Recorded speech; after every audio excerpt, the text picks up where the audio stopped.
সকাল সকাল ঘুম থেকে ওঠা, এটা যদি আপনার মধ্যে না থাকে, এটা ইসলামিক লাইফস্টাইল হতে পারে না।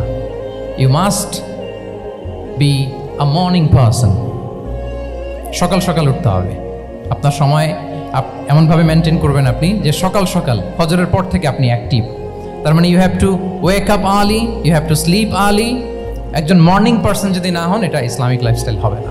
এর কারণ আল্লাহ রাসূল সাল্লাল্লাহু আলাইহি ওয়া আলিহি ওয়াসাল্লাম আমাদেরকে সকালে জেগে থাকার ব্যাপারে ইন্সপায়ার করেছেন এবং তিনি দোয়া করেছেন এই উম্মার জন্য স্পেশালি, যে এই সময়টা এটা ফুল অফ বারাকাহ, ফুল অফ ব্লেসিংস। তিনি দোয়া করেছেন, আল্লাহুম্মা বারিক লি উম্মতি ফি বুকুরিহা।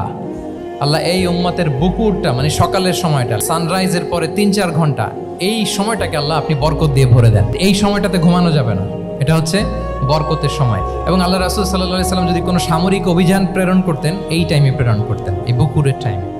এবং সাহাবারা তাদের কোনো ট্রেড ক্যারাভান, ব্যবসায়িক কাফেলা যখন সেন্ড করতেন, এই টাইমটাতে সেন্ড করতেন, কারণ এই টাইমটাতে বারাকা।